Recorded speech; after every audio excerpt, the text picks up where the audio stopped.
Welcome back to my channel. কেমন আছো তোমরা সবাই? আশা করি তোমরা সবাই খুব ভালো আছো, আর আমিও ভালো আছি। চলে এলাম নতুন একটা ভিডিও নিয়ে। তো এটা হচ্ছে আগের সপ্তাহের ভিডিও। তো আগের সপ্তাহে গেছিলাম পিসি বাড়ি।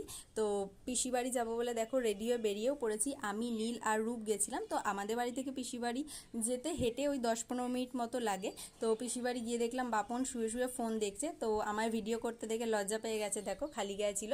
তো বালিশটা তুলে সামনে গার্ড করেছে। আর যাওয়ার পর পিসি করেছিল ম্যাগি, তো ম্যাগি খাচ্ছিলাম।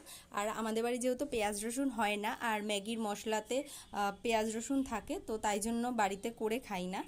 পিসির কাছে খেতে চেয়েছিলাম, তো প্রায় 2-3 বছর পর ম্যাগিটা খেলাম। খেতে তো ভালোই লাগছিল। আর এই যে এদিকে নীল খাচ্ছিল আর রূপ খাচ্ছিল। তো ম্যাগি খাওয়ার পর পিসি বললো যে ওই বেলায় ডিম রান্না করে রেখেছিল আমাদের জন্য, তো ডিম দিয়েছিল। তো সেটাই ভাত দিয়ে পোলট্রির ডিম খাচ্ছিলাম। আর আমাদের বাড়ি তো হাঁসের ডিম হয় জানো, তো হাঁসের ডিমটা আমার অতটাও ভালো লাগে না। পোলট্রির ডিমটাই ভালো খাই আমি। তো পোলট্রির ডিম তো হয় না বাড়িতে, আর পেঁয়াজ রসুনও হয় না, তাই জন্য পেঁয়াজ রসুনের রান্না ভালো খাই। তাই জন্যই পিসি করে রেখেছিল। আর খাওয়া দাওয়ার পর একটু গল্প করছিলাম, তখন পিসি পাস্তাটা বানাচ্ছিল।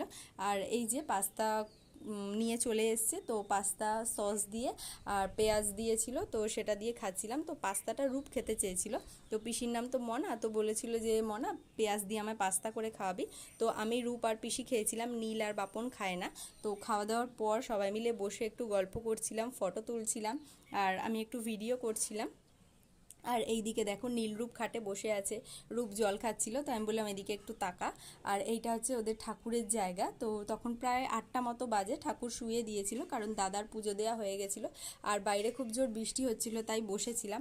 আর বাপন দেখো কোমরে হাত দিয়ে টিভি দেখছে। আমি যেই বলেছি যে পাড়ার কাকিমাদের মতো কোমরে হাত দিয়ে টিভি দেখছি, সমনি এসে গেছে আমার কাছে, এসে বলছে ভিডিওটা কাটবি, মানে এডিট করবি এই জায়গাটা, এরমভাবে দিবি না কিন্তু।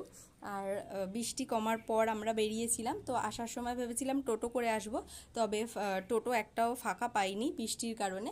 আর বাড়ির সামনের একটা দোকান থেকে বাপন কিনেছিল ক্যাম্পা কোলা, তো নীলরূপকে দুজনকে একটা একটা করে বোতল দিয়েছিল, আর একটা থেকে আমি আর বাপন খেয়েছিলাম। আর দাদা রাতেবেলা সঙ্গ থেকে এনেছিল সাবু আর মিষ্টি প্রসাদ। তো ভিডিওটা কেমন লাগলো তা কমেন্ট করে জানিও, ভালো লাগলে লাইক শেয়ার করো।